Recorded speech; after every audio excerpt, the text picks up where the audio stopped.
할렐루야. 우리 모든 사랑하는 성도들, 또 예배자들 한 사람 한 사람에게 하나님의 크신 은혜와 평강이 함께 하시기를 축원합니다. 여러분, 지난 한 주간 어떻게 지내셨습니까? 아마 여러 가지 어려움이 많으셨으리라 생각이 됩니다. 장마가 있어서 더운 데다 비도 많이 왔지요.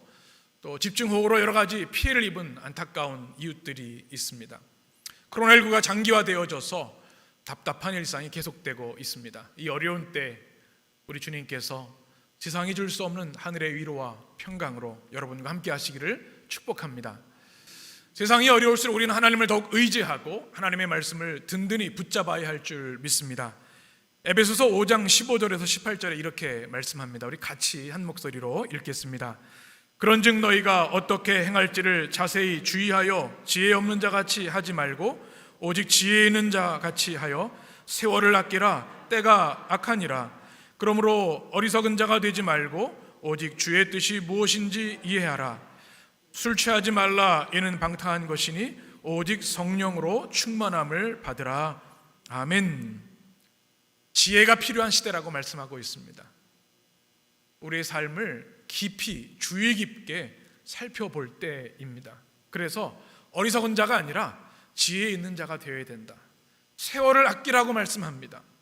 그냥 세상의 시류에 끌려서 시간들을 보내는 것이 아니라 성령 충만함으로 이 어려운 때에 주신 하나님의 뜻을 발견하고 그 뜻을 이루어가는 우리들이 되어야 될 줄 믿습니다. 또 디모데후서 1장 7절에 이렇게 말씀합니다. 이 시대에 우리 주신 주님의 말씀인데요, 같이 읽겠습니다. 하나님이 우리에게 주신 것은 두려워하는 마음이 아니요 오직 능력과 사랑과 절제하는 마음이니. 아멘. 우리가 살아가다 보면 특별히 재난의 시대에 두려운 마음들이 많이 들죠. 질병에 대한 두려움도 있고 또 앞으로 미래가 어떻게 될 것인가. 그런데 오늘 성경은 우리에게 주시는 말씀, 하나님이 주시는 말씀은 두려워하는 마음이 아니다. 여러분, 두려움을 말씀으로 물리치게 되시길 간절히 축원합니다. 하나님 주신 마음이 무엇입니까? 세 가지를 말씀하고 있죠. 능력, 사랑, 절제하는 마음.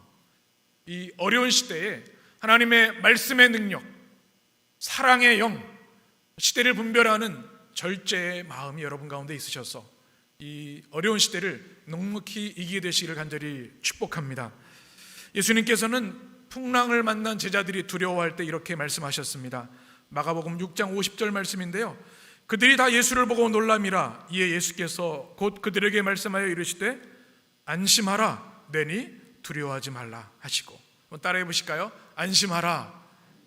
내니 두려워하지 말라. 이 주님의 음성이 여러분에게 들려지게 되시길 축복합니다. 안심하라는 말은 다르세이아라는 단어입니다. 마음에 용기를 가져라는 그런 주님의 말씀입니다. 두려워하지 말라는 말씀, 이것은 포베오라는 단어인데 강심장이 되라는 말씀입니다. 우리를 위축시키는 일들이 참 많이 있는데요, 주님께서 주시는 말씀, 안심하라. 내니 두려워 말라. 영적 강심장으로 이 어려움 때 잘 믿음으로 이기게 되시기를 축복합니다.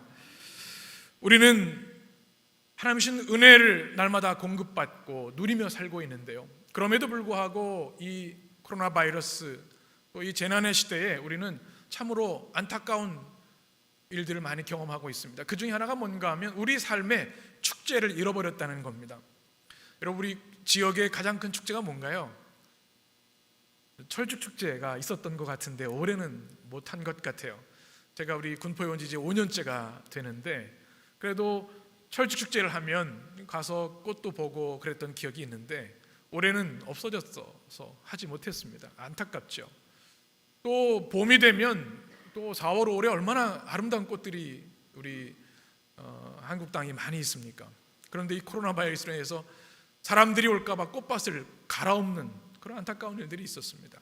그 외에도 여러 가지 축제들이 다 줄줄이 취소되는 것이 우리들의 모습입니다.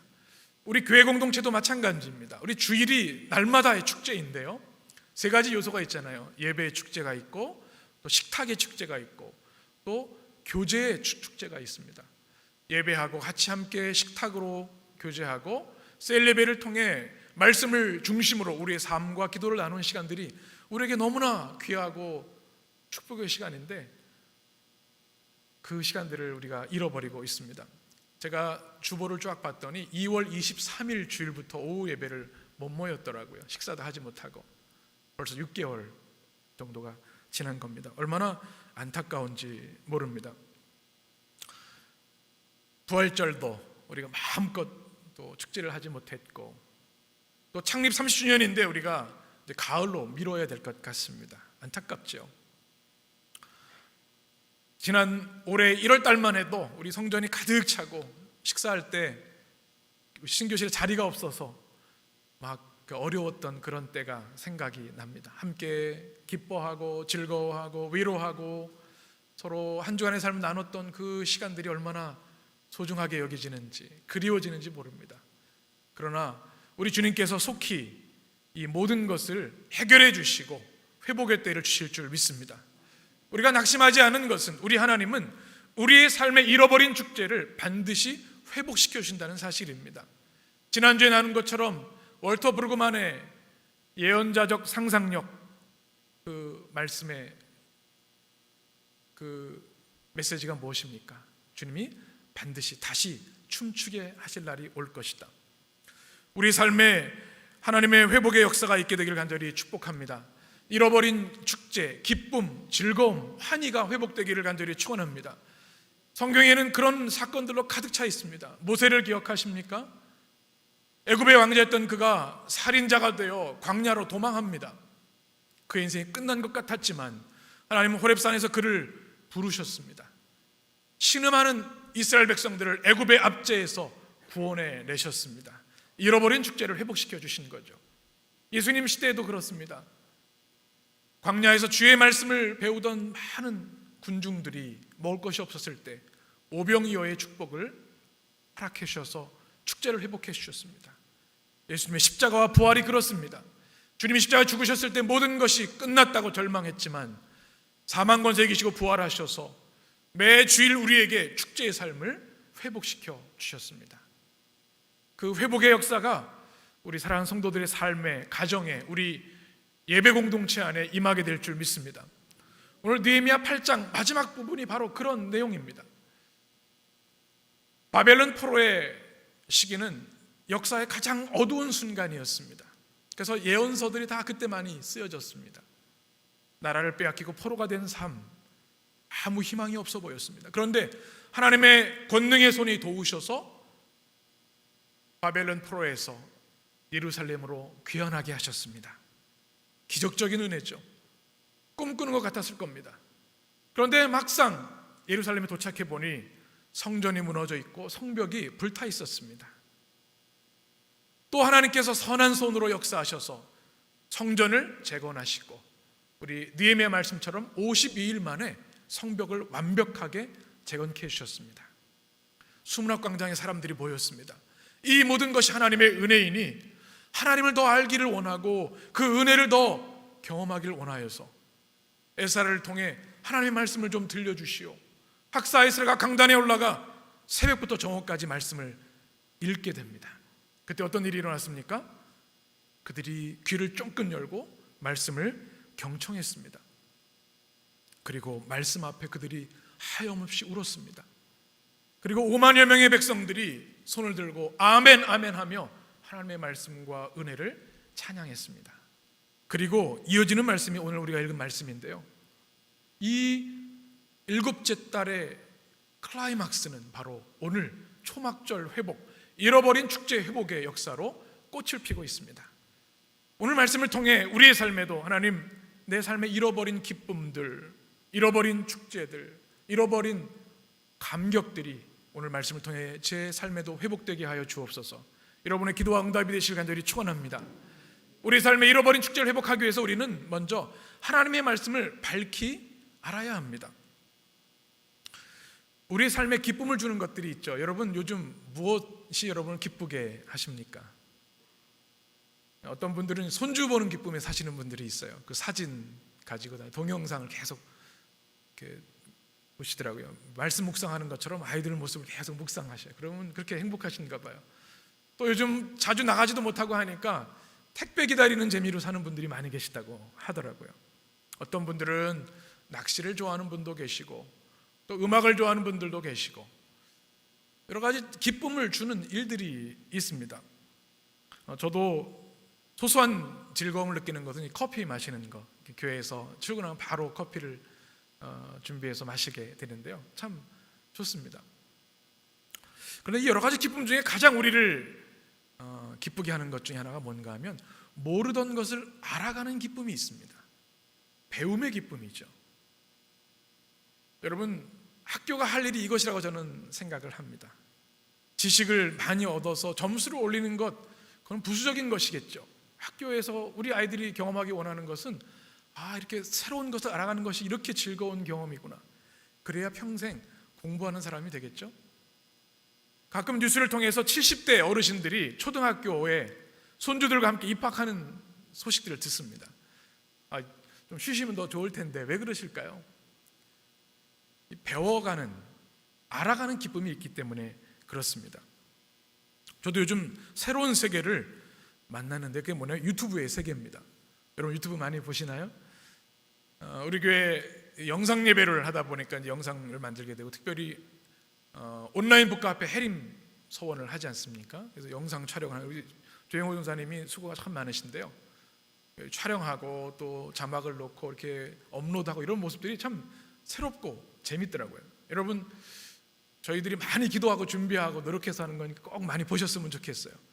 제 바람은 이겁니다.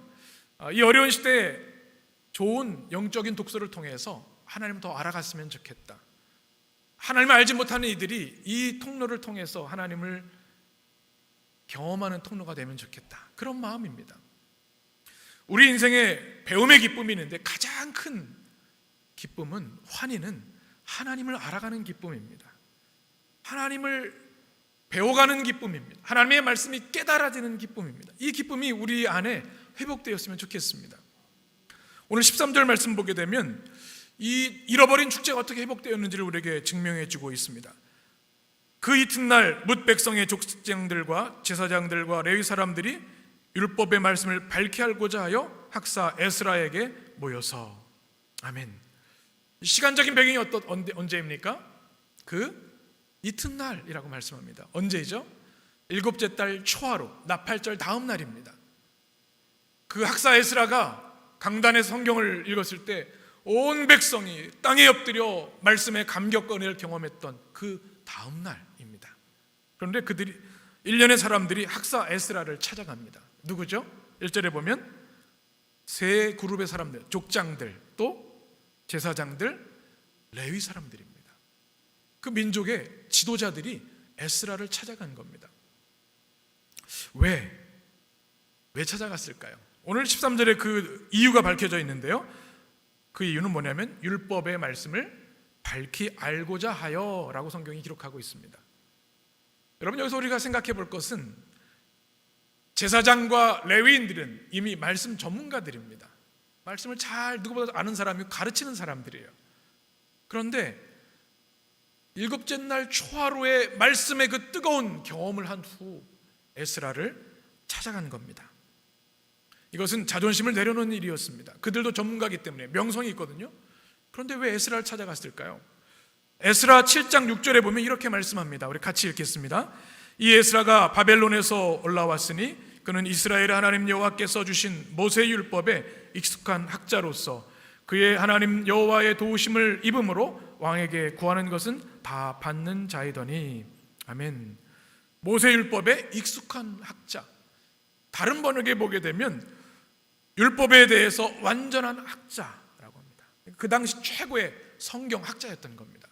제사장들도 전문성이 있습니다. 레위인들도 그렇습니다. 그런데 말씀에 대해서 가장 잘 알고 있는 학사 에스라에게 고개를 숙이고 찾아간 겁니다. 왜요? 말씀을 밝히 알고 싶어서. 여러분, 우리 때로 신앙생활을 하면서 그런 경우들이 있습니다. 말씀을 많이 듣습니다. 말씀을 읽어요. 그런데 그 말씀이 무슨 뜻인지 밝히 알지 못해서 말씀의 능력과 환희를 경험하지 못하는 경우들이 있습니다. 때로는 잘못 이해하는 경우들도 있습니다.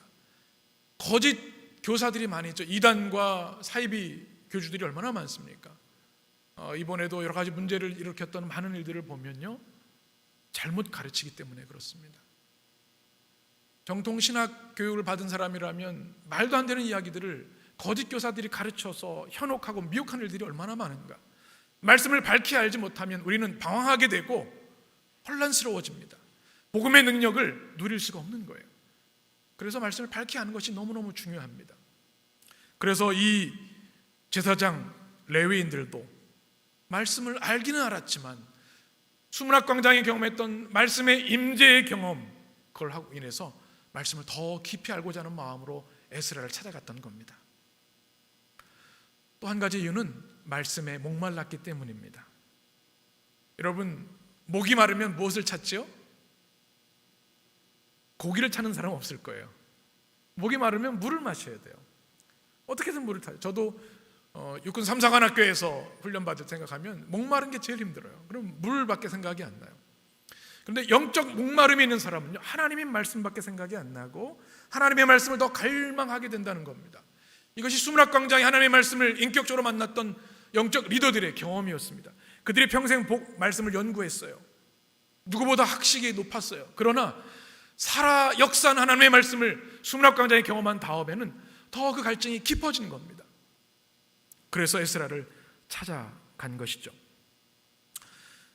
C.S. 루이스라고 하는 최고의 기독교 영성 작가가 있죠. 옥스퍼드 대학의 영문학 교수이기도 하고 기독교 작가인데 영광의 무게라는 책이 있습니다. 여러분 기회 되면 한번 읽어보시면 좋은데 이 책 이런 내용이 나옵니다. 영적인 세계에 어둡고 경험하지 않은 사람들은 시장에 있는 흙탕물에서 그냥 재미있게 평생 살아간다는 겁니다.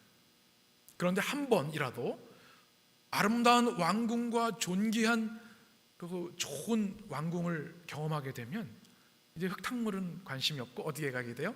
아름답고 좋은 궁전을 사모하게 되는 겁니다. 그 다음부터는 이 흙탕물이 눈에 안 들어오는 거예요. 이것이 이 시대의 크리스천들의 영적인 상태라는 겁니다. 하나님의 은혜가 얼마나 귀하고 하나님의 나라가 얼마나 아름다운지에 대한 체험이 없으면 그 나라를 갈망할 수조차 없다는 겁니다. 그런데 한번 맛보면 하나님의 말씀과 하나님의 임재와 권능을 맛보면 더욱더 갈망하게 된다는 겁니다. 흙탕물은 이제 눈에 들어오지 않는 거죠. 여러분, 이 어려운 시대에 우리에게 이 영적인 눈이 활짝 열려지게 되기를 간절히 축원합니다. 은혜를 진정으로 경험하면 갈망하게 된다는 겁니다. 여러분 신앙생활 얼마나 해오셨습니까? 올해, 아니 오늘 이 순간부터 하나님 내 안에 하나님의 말씀과 은혜에 대한 뜨거운 갈망이 회복되기를 원합니다. 여러분의 기도와 간구와 응답이 되시기를 간절히 축원합니다. 이 말씀 체험이 있었기 때문에 그들은 에스라를 향해 나아갔습니다. 자존심도 필요 없어요. 말씀의 은혜와 뜨거움을 경험하고 나니까 그 말씀 더 맛보고 싶고 경험하고 싶었기 때문입니다. 일본의 세계적인 신학자 우찌무라 간조라는 사람이 있습니다. 일본은 크리스천의 인구가 굉장히 소수이지만 탁월한 신학자들이 꽤 있습니다. 그 중에 하나가 우찌무라 간조라는 사람인데 이 사람이 북해도 대학을 다닐 때 신실한 크리스천 6명과 함께 공부하며 또 함께 기도하는 삶을 살았습니다. 일주일 동안의 학교 생활을 열심히 해서 공부를 최선을 다했습니다. 그리고 주일이 되면 다 멈추고 주일 예배를 드리고 말씀을 읽고 교회에서 봉사하고 교제 시간들을 보냈습니다. 그리고 학교에서 공부할 때도 대학에서 공부할 때도 매일 말씀을 먼저 읽고 공부를 했습니다. 4년이 돼서 이제 졸업하게 되어서 한 친구가 시간을 계산해 보았답니다. 4년 동안 들어간 시간이 얼마나 들어갔는가, 내가 예배 드리고 주일을 지키고 또 성경을 읽는데 그랬더니 200일 정도, 굉장히 많은 시간이죠. 그러면 수적으로 수학적으로 계산을 하면 성적이 좋으면 안 되죠. 다른 학생에 비해서는 200일이라는 마이너스가 있으니까요. 그런데 그들이 졸업할 때 1등부터 7등까지 최우수 학생으로 졸업했다는 고백을 이 우찌무라 간조가 하고 있습니다. 그러면서 이런 고백을 합니다.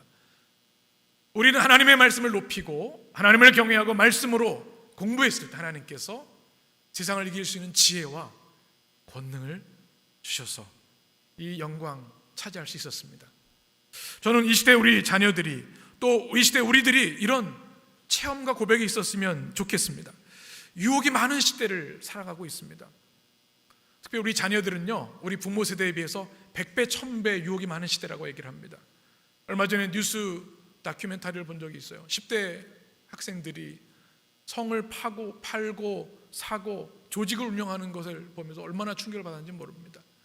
우리가 보이지 않는 곳에서 일어나는 많은 유혹과 사단의 공격들이 얼마나 강력한 시대인지 알 수 없습니다. 어떻게 우리 자녀들을 지키고 우리를 지킬 수 있겠습니까? 시편 119편 9절에 이렇게 말씀합니다. 우리 9절을 같이 읽겠습니다. 청년이 무엇으로 그의 행실을 깨끗하게 하리이까? 주의 말씀만 지킬 따름이니이다. 무엇으로 행실을 깨끗하게 할 수 있어요? 오직 주님의 말씀으로만. 하나님의 말씀이 우리를 지켜주셔야 하는 줄 믿습니다. 오늘 14절에 보게 되면 이런 말씀이 있습니다. 율법에 기록된 바를 본즉이라고 말합니다. 이 보았다는 단어가 면밀하고 집중적으로 연구했다는 뜻입니다. 말씀을 그냥 쭉 읽고 지나가는 것이 아니라 말씀 하나하나를 생명의 말씀으로, 성령의 감동으로 읽었다는 겁니다. 그러할 때 잃어버린 축제 초막절의 준수 내용을 발견하게 되고 그들의 삶에 잃어버린 축제가 회복된 것입니다. 사랑하는 여러분, 이 어려운 시대에 외부적인 활동을 줄이고 하나님의 말씀을 만나는 시간이 확보되고 증가되게 되실 간절히 축원합니다. 이전과는 달리 하나님의 말씀을 더 진지하게, 그리고 오늘 영적 지도자들처럼, 레위인처럼, 제사장처럼 하나님의 말씀을 밝히 알고자 하는 열망으로 주의 말씀에 다가가는 여러분 되시기를 간절히 축원합니다.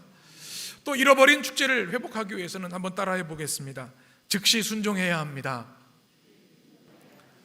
하나님 말씀하실 때 즉시 기쁨으로 순종할 때 우리의 삶에, 우리 영혼에 진정한 축제가 회복된다는 사실입니다. 오늘 14절 말씀해 보게 되면 이렇게 말씀합니다. 우리 14절을 같이 읽겠습니다. 율법에 기록된 바를 본즉 여호와께서 모세를 통하여 명령하시기를 이스라엘 자손은 일곱째 달 절기에 초막에서 거할지니라 하였고. 아멘.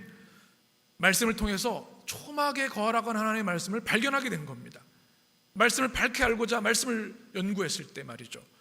이 말씀을 발견한 다음에 15절에 보면 영적 리더들이 명령을 내립니다. 15절에 보면 나뭇가지들을 다 가져다가, 하반절에 보면 기록된 바를 따라 초막을 어떻게 해요? 지으라. 초막을 지으라 명령합니다. 그때 즉시 순종합니다. 16절부터 17절 말씀 보게 되면 그들이 나뭇가지를 가져다가 지붕, 뜰, 하나님의 전 수문학 광장, 에브라임 문 광장에 초막을 짓습니다. 그리고 회중들이 다 그 안에 들어가서 머물렀다. 그리고 어떻게 했다고요? 이에 크게 기뻐하였더라. 성경이 기록하고 있습니다. 그대로 순종한 겁니다. 하나님께서 모세에게 주신 율법의 말씀을 지도자들이 발견했고 그 말씀을 백성들에게 주었을 때, 초막을 지으라 했을 때 그들이 다 나뭇가지를 가져다가 초막을 짓는데 순종하고 기뻐했다는 말씀입니다. 사실 지금 그럴 때가 아닙니다. 우리가 이성적으로 보면 말이죠, 성벽이 다 재건되었습니다. 그러나 여전히 주변에 강대국들이 호시탐탐 예루살렘을 노리고 있습니다. 아직 성읍이 준비되지 않았어요. 집도 잘 지어지지 않았고 진지도 약합니다. 할 일이 태산입니다. 그런데 초막을 지으라니요. 초막이 뭡니까?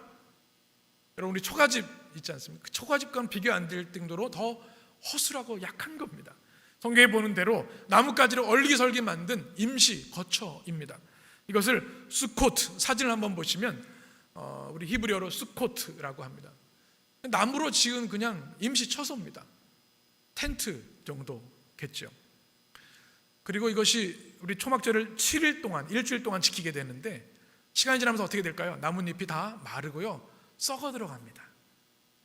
유효기간이 일주일밖에 안 돼요. 지금 바쁜데 초막을 짓고 거기서 일주일이나 머물라고 하시다니, 우리 사람의 생각으로 이해가 안 되는 일이에요. 그럼에도 불구하고 하나님의 말씀이기에 그들은 순종했습니다.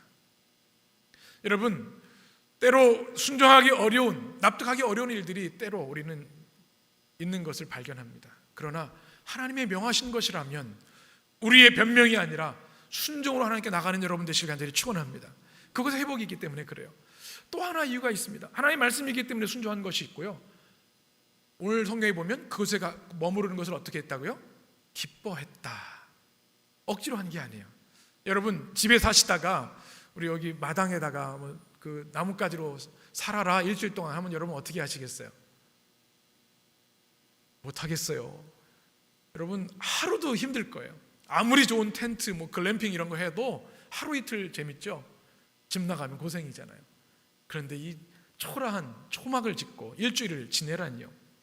그런데 여기는 놀라운 영적인 의미가 있습니다. 이 초막은 스콧이라고 얘기도 하고 나중에는 이것이 장막으로 발전됩니다. 장막이 뭘까요? 하나님이 거하시는 곳, 하나님의 임재와 영광이 있는 곳이 장막이고 이것이 성막, 성전이 되는 겁니다. 그러니 40년 광야 생활 동안에 초라한 초막이었지만 하나님이 분명히 우리와 함께 하셨고 영광의 은혜를 그들이 초막에서 경험했기 때문에 그 불편함을 감수하고 그곳에서 기뻐하며 초막절을 지키고 있는 것입니다. 사랑하는 여러분, 하나님의 말씀이기에 순종할 뿐만 아니라 그것이 우리에게 승리와 축복이기에 순종하는 여러분 되시길 간절히 축원합니다. 존 비비어라는 분의 책에 순종이라는 책이 있는데요, 순종을 이렇게 정의합니다. 하나님의 권위 아래서 누리는 보호와 자유. 순종하면 우리는 부정적인 생각을 하죠. 지금이 어느 시대인데 순종을 합니까? 아닙니다. 하나님의 말씀은 절대 순종해야 합니다. 왜냐하면 하나님의 권위 아래에서만 우리는 자유와 보호를 누릴 수 있기 때문에. 작은 초막이었지만 순종함으로 그들은 그들의 놀라운 축제를, 잃어버린 축제를 회복할 수 있었습니다. 우리 자녀들이 참 사랑스럽고 귀한데요, 언제 제일 예뻐요? 어떤 사람들은 잠잘 때가 제일 예쁘다고 하더라고요. 그런데 제일 예쁠 때는 순종할 때이지요. 하나님 보시기에도 마찬가지입니다. 제가 목회를 하면서 감동을 받는 것은 말하는 성도가 아니라 순종하는 성도를 볼 때 어려운 일인데 하나님의 영광이 되기에 묵묵히 순종하는 성도를 보면 눈물이 나고 기쁩니다. 담임 목사도 기쁜데 하나님 얼마나 기뻐하시겠습니까? 아마 초막절에 순종하는 그들을 보면서 하나님은 너무나 기뻐하셨을 겁니다. 하나님은 초막을 짓게 하심으로 인해서, 초막절을 지키게 하심으로써 가져오셨던 거룩한 목적이 있었습니다. 무엇일까요? 다시 한번 생생한 하나님의 구원을 그들이 경험하길 원하셨습니다. 광야 40년, 그런데 하나님은 초막 속에서도 함께 하셨습니다. 먹이셨습니다. 또 불기둥, 구름기둥으로 인도하셨고 만나와 메추라기로 그들을 굶기지 않으셨습니다. 바위에서 생수가 나게 하셨고 결국 약속의 땅으로 그들을 인도해 주셨습니다. 초막에 거하면서 하나님의 이 놀라운 구원을 경험하길 원하셨던 겁니다. 여러분, 머리로 하는 것과 가슴으로, 체험으로 하는 것은 다르죠. 그 체험을 매년 초막절을 지키면서 경험하길 원하셨던 겁니다. 또 하나 중요한 주님의 목적이 있습니다. 한번 따라해 보실까요? 우리 인생이 초막 인생입니다. 여러분, 이것은 진리입니다. 초막이 일주일밖에 못 가는 것, 우리 인생 육신의 장막은요 길어야 100년입니다. 나그네입니다. 주님이 야 텐트 걷고 이제 내게로 와라 하면 가야 하는 존재입니다. 우리가 아무리 부, 명예, 권력으로 우리 힘으로 쌓는다 할지라도 그것은 초막입니다. 초막에 거하면서 창조주 하나님 앞에 우리가 얼마나 작고 연약한 존재인지, 우리가 바라고 사모해야 할 것은 하나님이 지으신 영원한 하나님의 나라 천국임을 초막을 통해 깨닫게 하시는 겁니다. 사랑하는 여러분, 이 재난의 시대에 우리는 어쩌면 초막 인생을 더 피부로 느끼는 시대가 되었습니다. 그러나 그러한다고 한다면 우리는 축복입니다. 우리가 주님께 나가는 순례자임을 잊지 않고 우리의 주신 모든 생명 순간들 주님을 예배하고 사랑하고 영광 돌리는 여러분의 인생이 되시길 간절히 축원합니다. 러시아의 대문호 톨스토이와 함께 쌍벽을 이루는 표도르 도스토옙스키가 있죠. 그의 인생의 이야기는 참 감동이 됩니다. 그의 아버지는 전직 육군 군의관이었는데요, 난폭한 사람이었죠. 또 알코올 중독이었습니다. 농노들과 심히 다투다가 16살, 이 도스토옙스키가 16살 때 비참하게 아버지가 살해되었습니다. 그 충격으로 간질병을 앓게 되었죠. 28살에 그때는 반역죄로 사형수가 되었습니다. 사형장으로 끌려가는데 시베리아 열차에서 한 장교 부인이 작은 신약 성경을 그에게 전해줍니다. 감옥에 있으면서 그 성경을 읽었는데요, 성경을 읽을 때 성령께서 감동하셔서 예수님을 인격적으로 감옥에서 성경을 읽는 가운데 만나게 됩니다. 그는 이런 고백을 합니다. 누가 내게 그리스도는 진리가 아니다라고 증명한다 하더라도 나는 그리스도와 함께 있고 싶습니다. 나는 진리보다도 차라리 예수님과 함께 있고 싶습니다. 그게 유명한 신앙 고백이죠. 그리고 그는 사형수로 총살 2분 전에 형제 사면령이 내려져서 구사일생으로 기적적으로 살아나게 됩니다. 그리고 하나님의 살아 역사하시는 은혜, 성경의 위대한 보화들을 작품으로 풀어내는 위대한 작가가 되었죠. 그가 이런 고백을 우리에게 남겼습니다.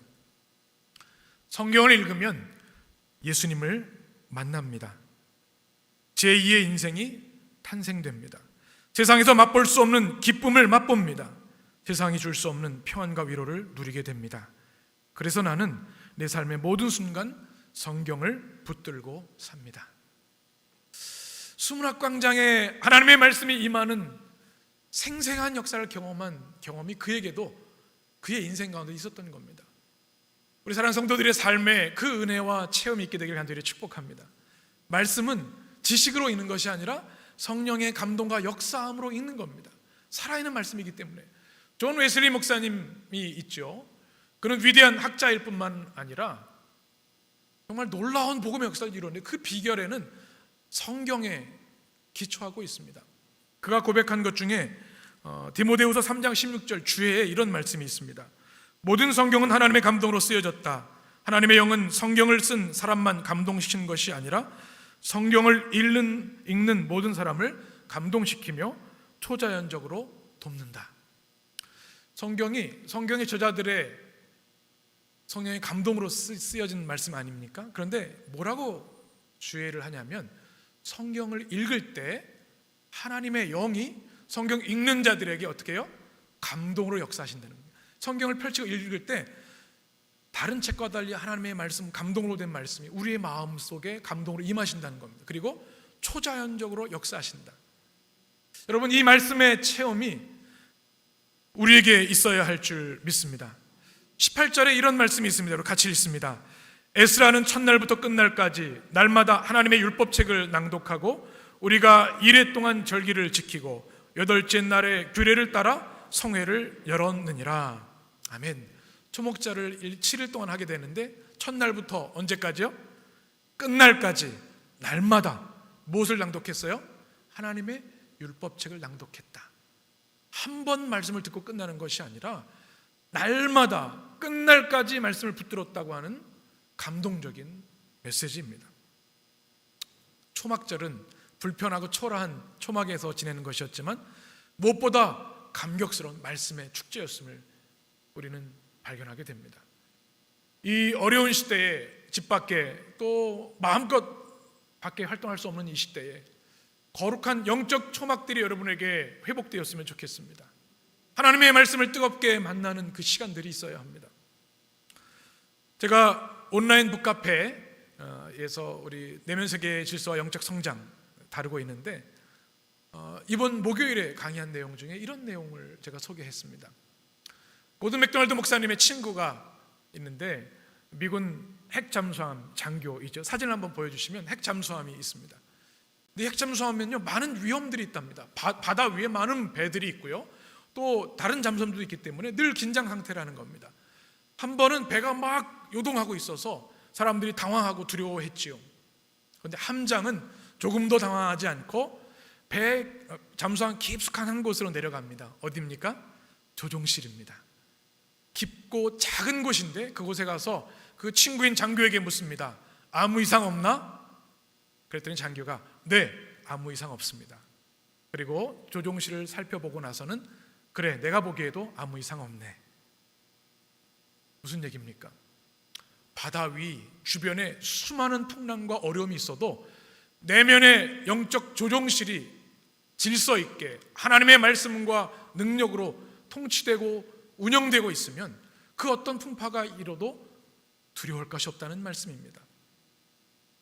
오늘 이 시대를 살아갈 때 우리는 여러 가지 많은 어려움들을 경험하게 되고 마음 지키기 어려운 시대를 살아가고 있습니다. 들려지는 뉴스들이 우리를 낙심하게 하고 혼란스럽게 합니다. 이럴 때 우리는 핵잠수함의 조종실처럼 우리의 내적 조종실, 내면의 성소를, 내면의 초막을 회복해야 할 때인 줄 믿습니다. 하나님의 말씀이 우리 안에 역사하시고 임재하시면 이 험난하고 어려운 재난의 시대에도 우리 영적인 축제를 주님께서 회복시켜 주실 줄 믿습니다.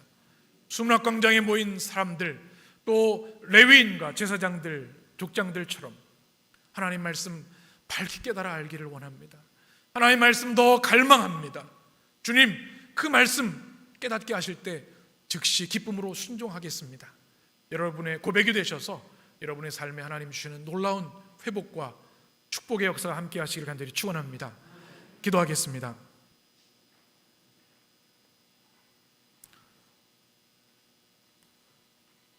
존귀하신 주님, 수많은 파도와 풍파가 우리 삶에 몰려온다 할지라도 우리 내면의 영적 조정실이 하나님의 말씀으로 충만하여 있으면 두려울 것이 없는 줄 믿습니다. 전능하신 하나님이 모든 것을 살피시고 아시기에 우리 인생의 선장 되어 주시기에 그렇습니다. 주님, 이 혼란한 시대에 하나님의 말씀 더 깊이 체험하길 원합니다. 밝히 깨달아 알기를 원합니다. 주님, 말씀의 만남들이, 회복들이, 체험들이 우리 성도들의 삶에 일어나게 하여 주시옵소서. 그리고 그 말씀이 깨달아질 때 즉시 순종하여 초막에서 천국을 경험하게 하셨던 하나님의 놀라운 은혜가 우리 성도들의 삶에 임하게 하여 주옵소서. 예수님의 이름으로 축복하며 기도합니다. 아멘.